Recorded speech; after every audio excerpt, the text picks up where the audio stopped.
Lawan. I'm the program director in Ottawa. So thanks for everyone joining us tonight and coming to hear about our program as well. Looking at the other two programs that came before us, I can say that no matter where you go in Canada, I think you can be confident that you can be trained very well. And choosing a program is like it's a little bit like choosing a partner. It's about where you feel more comfortable, where you want to live, and whether the program is right size for you and caters to your own personal needs. So we'll share a little bit about our program, and you can make a decision along the way this year. So maybe next slide, John. I'm here tonight with three of my residents, John Sevick, who's our junior chief resident, and Taylor Wolno and Marc-Antoine Ricard, who are our chief residents. So they'll actually talk to you more than I will, but I will get it going. Our program was founded in 1968, and our last accreditation was 2016, and it was fully accredited at the time. And our next accreditation is coming up actually in 2024. So we're kind of making our program nice and shiny before the Royal College accreditors come and see what we're about. And like other programs, we've been doing CBD since 2020. So I basically just want to talk about my three priorities in running the program.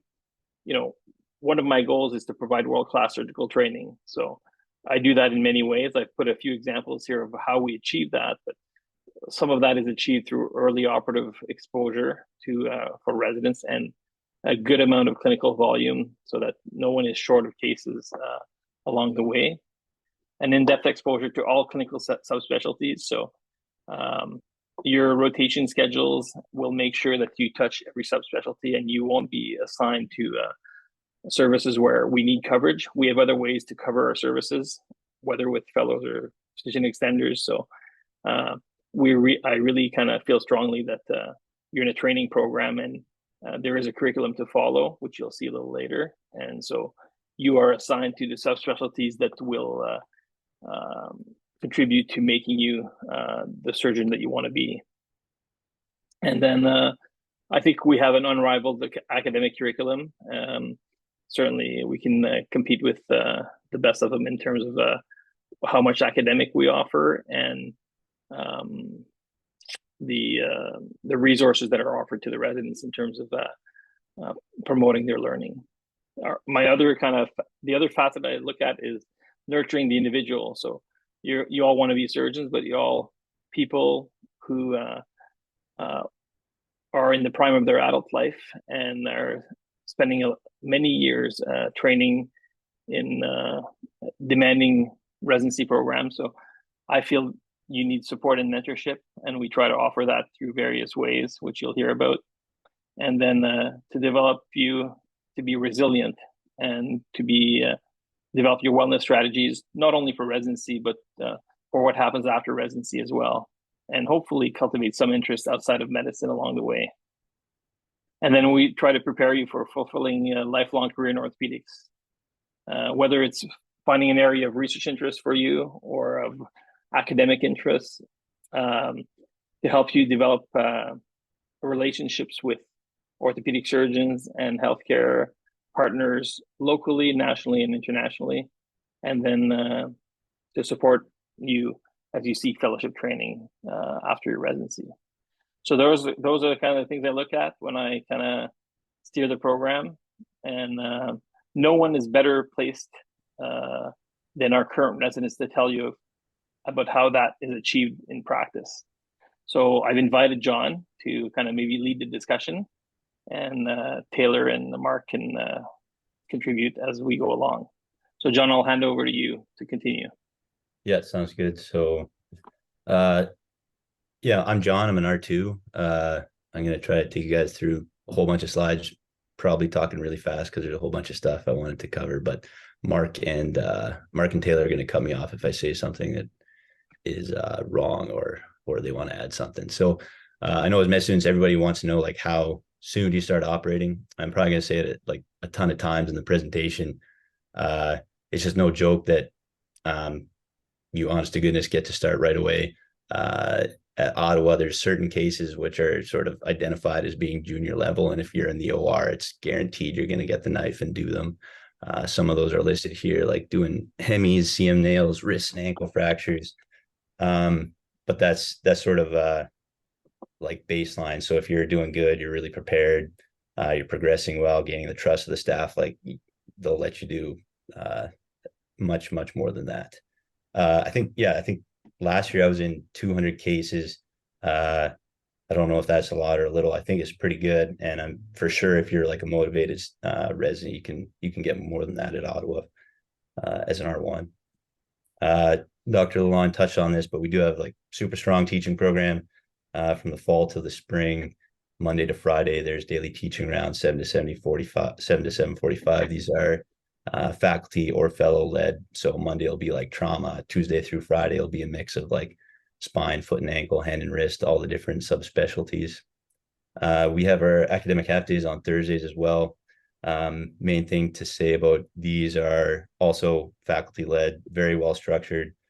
We do a 2-year curriculum, so you have to see everything as a junior, see it again as a senior. And a lot of the time there's some decent food, and then we go for beverages afterwards. The coolest part about this slide is visiting professorships. So I think this is pretty unique to our program. Like we get 8 to 9 per year. This is where we invite somebody from somewhere around the world in some subspecialty. The way it's sort of structured is the night before we have a journal club. We go somewhere cool, usually a fancy restaurant that I can't afford on my own, but that staff can afford, and it's paid for. The next morning we get a lecture by the visiting prof. That's followed by some case learning, and then this afternoon we go to sim lab. Usually have some decent cadaver labs. Awesome networking. Last year we had folks from like Seattle, St. Louis, Boston, all over Canada, Vancouver. I forget where else, Halifax for sure. We got one coming up with Winnipeg. So those are really sweet.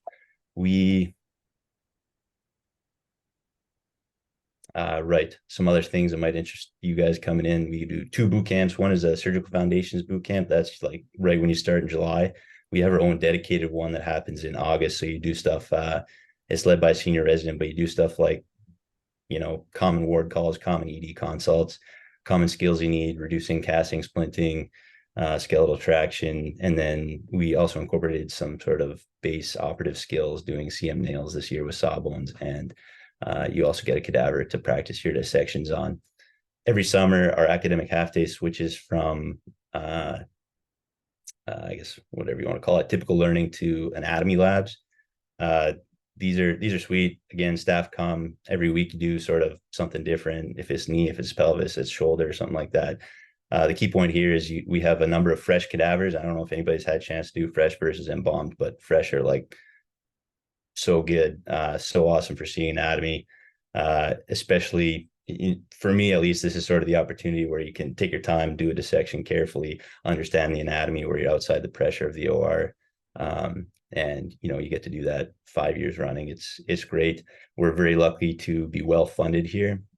Some of the stuff that we get some money for is listed there, but myself and my fellow R2s just got to go to Florida for AO Basic, and that was sweet. These are our ones at the boot camp. From left to right, we got Emily, Zoe, Matt, Nama, Nagy, Rashid, and Ibrahim. And then these are my co-residents from Florida. Like last week, I'm on the left, then it goes Sam, Blake, Hamid, Ali, and the older looking fellow is one of our former residents, Dr. Moralato. He was teaching at the course. This is a lot of writing, but I think the key points are PGY 1-2. That's when you do some off service, 1 block vascular, plastics, general surgery, trauma, some ICU, and you get in some core ortho, trauma, spine, peds, arthroplasty, a couple blocks of community, and a block of research. In your senior years, 3 to 5, you come back to those core things, trauma, spine, peds, arthroplasty, but you also get dedicated time on all of the subspecialties. 3 blocks, if I'm not mistaken, of electives in your 4th year, and then a research block in PGY 3. PGY 5 is a bit more flexible. You get to pick and choose more what you want to do and tailor it towards whatever fellowship you're going after. I remember being a med student, being worried about, am I going to see everything where I go? I think if you're coming to Ottawa, just don't worry about that. We're very busy. We have a large catchment area. We see everything. In terms of research, this sounds similar to other programs. You're required to do two. We want them to be publishable. You don't have to publish them. It's a bit of a choose your own adventure. So if you're not interested in research, you do the two and that's it. If you're really interested in research, you can publish like crazy. We have extremely reputable, well-funded, productive researchers that are more than happy and keen to get you involved and either on a project they have ongoing or help you get your own off the ground too. We're spoiled with wellness stuff. I don't want to belabor this. You can Google the Nordique Spa in Gatineau, Quebec. We go there every year. This year is going to be in December. It's a really sweet spa. We have fellows covering us for a weekend in February this year. This happens every year, I should say, where we go to Tremblant, rent out a massive Airbnb, have a ton of fun, go skiing, and then reserve a little bit of time to talk about some things we want to improve about the program. Bunch of staff resident activities as well. As a rule, if you have a partner, they're welcome to basically all of our stuff. So a couple pictures here. So this is the Tremblant weekend from last year at our Airbnb. Almost everybody in the picture. This is a softball game from a month or two ago. Pretty sure Nama hit a walk-off run to win it for the residents, 15-14, if I'm not mistaken. And then I can't remember the score here, but I'm pretty sure the residents beat the staff in hockey as well.